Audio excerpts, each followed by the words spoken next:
श्री गणेशाय नमः। ओम श्री गुरुवे नमः। आज की भगवत चर्चा स्वामी श्री राम सुखदास जी के लेख प्रवचन मानस में नाम वंदना के अंतर्गत प्रवचन 8 पर आधारित है। स्वामी जी कहते हैं, चहु जुग चहु श्रुति नाम प्रभाहु, कली विशेषी नहीं आन उपाऊ। मानस के बालकांड में ये दोहा आया है। चारों युगों में, चारों ही वेदों में भगवान के नाम का प्रभाव है, परंतु कलयुग में नाम का प्रभाव विशेष है। भक्तों के लिए भगवान के नाम का ही आधार है, इसके अलावा और कोई उपाय नहीं है। कलयुग के आने पर भगवान ने विशेष कृपा कर दी कि सभी साधनों की शक्ति को नाम महाराज में लाकर रख दिया। नाममकारी बहुधा निज सर्व शक्ति ही। भगवान ने अपनी पूरी की पूरी शक्ति नाम महाराज में रख दी।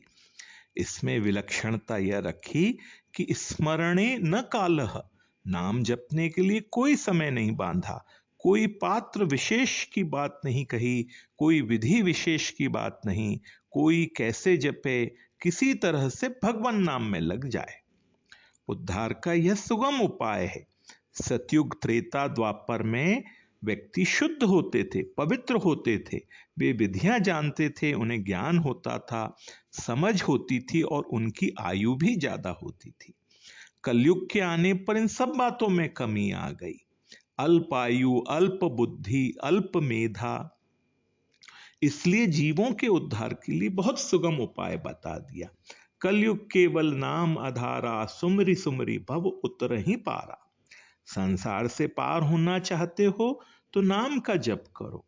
जुगति बताओ जाल जी, राम मिलन की बात, मिल जासी ओ माल जी, थे राम रटो दिन रात। रात दिन भगवान के नाम का जप करते चले जाओ। हरि रामदास जी महाराज भी कहते हैं, जो जीव चाहे मुक्ति को तो सुमिरजे राम, हरिया गेले चालताम जैसे आवे काम। जैसे रास्ता चलते चलते ग्राम पहुंच ही जाते हैं, ऐसे ही राम राम करते भगवान आ ही जाते हैं। भगवान की प्राप्ति अवश्य अवश्य हो जाती है। इसलिए ये राम नाम बहुत ही सीधा और सरल साधन है। रसना से रटबो करे आठू पहर अभंग, रामदास उस संत का राम न छाड़े संग। नाम में अपार शक्ति है और ज्यों की त्यों मौजूद है। इसको संतों ने हम लोगों पर कृपा करके प्रकट कर दिया। शरण लेने की विधि नहीं होती है, शरण लेने की तो आवश्यकता होती है। जैसे चोर डाकू आ जाए, मारने पीटने लगे, तो पुकारते हैं, मेरी रक्षा करो, मुझे बचाओ। कोई लाठी लेकर कुत्ते के पीछे पड़ जाए, वहां भागने की जगह न हो तो बेचारा कुत्ता लाठी लगने से पहले ही चिल्लाने लगते हैं। ये चिल्लाना क्या है? वह पुकार है कि मेरी रक्षा होनी चाहिए। उसके पुकार की कोई विधि होती है क्या? मुहूर्त होता है क्या? हरिया बंदीवान ज्यों करिए कूक पुकार।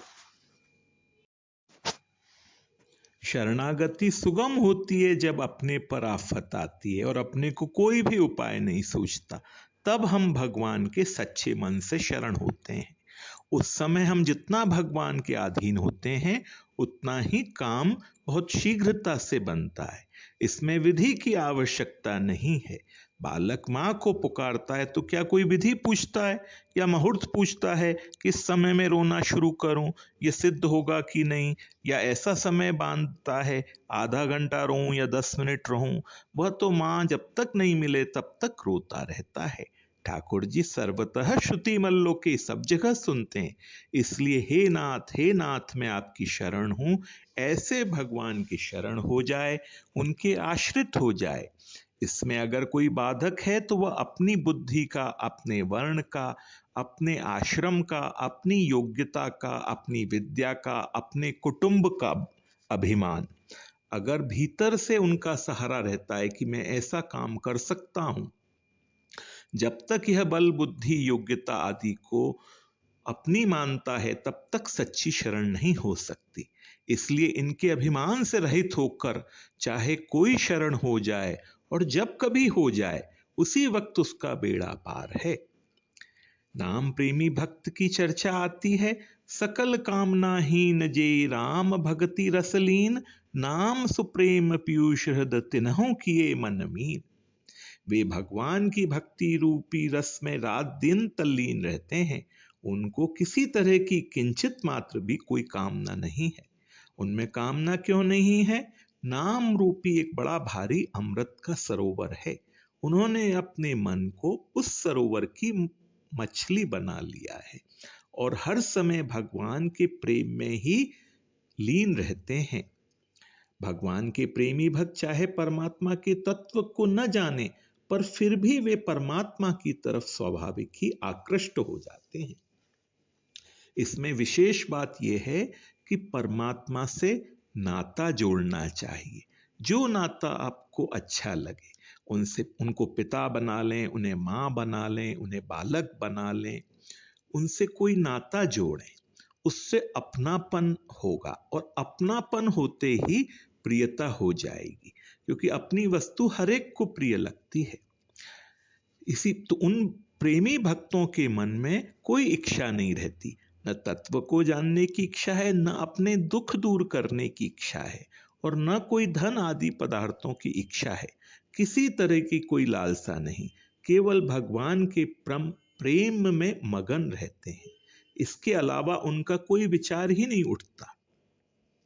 उन्हें कुछ करना बाकी नहीं, कुछ जानना बाकी नहीं, कुछ पाना बाकी नहीं। स्वाभाविक ही उनका भगवान में प्रेम रहता है। प्रेम की बात बड़ी अलौकिक है। संतों ने इसे पंचम पुरुषार्थ माना है। अर्थ, धर्म, काम और मोक्ष, ये 4 पुरुषार्थ माने जाते हैं। मनुष्यों में कोई अर्थ धन चाहते हैं, कोई चाहते हैं कि संसार का सुख मिल जाए, कई धर्म का अनुष्ठान करना चाहते हैं, कुछ मुक्ति चाहते हैं। पर इन चाहने वालों से प्रेमी भक्त विलक्षण ही होते हैं। वे अर्थ, धर्म, काम और मोक्ष, इनमें कुछ भी नहीं चाहते। वे भगवान के प्रेम में लीन रहते हैं। इस प्रेम लक्षणा भक्ति को 5वां पुरुषार्थ माना जाता है। भगवान के प्रेमी की बात बहुत विलक्षण है। संत कहते हैं, अब तो भोग मोक्ष की इच्छा व्याकुल कभी न करती है, मुखड़ा ही नित नव बंधन है, मुक्ति चरण से झरती है। उन प्रेमी भक्तों को न तो संसार की इच्छा ही व्याकुल करती है और न मुक्ति की इच्छा। भगवान का स्वरूप ही उनके लिए बंधन है। वह नित्य नया बंधन प्रिय लगता है। दिने दिने नवम नवम नमामि नंद संभवम। प्रेम में प्रतिक्षणम वर्धमानम, प्रतिक्षण आनंद बढ़ता ही रहता है। भगवान के दर्शन करने वाले कहते हैं, आज अनूप बनी युगल छवि, आज अनूप बनी। युगल सरकार की छवि आज बड़ी सुंदर बनी है। ऐसे प्रतिक्षण वर्धमान प्रेम का आनंद है। प्रेम की विशेष लहरें उठती रहती हैं, जिसे प्रेमी लोग ही जानते हैं। ईश्वर से निवेदन करने में उनसे प्रेम लक्षणा भक्ति ही मांगना चाहिए। उसी में जीवन की सार्थकता है। आज की भगवत चर्चा यहीं तक। ओम श्री गुरुवे नमः।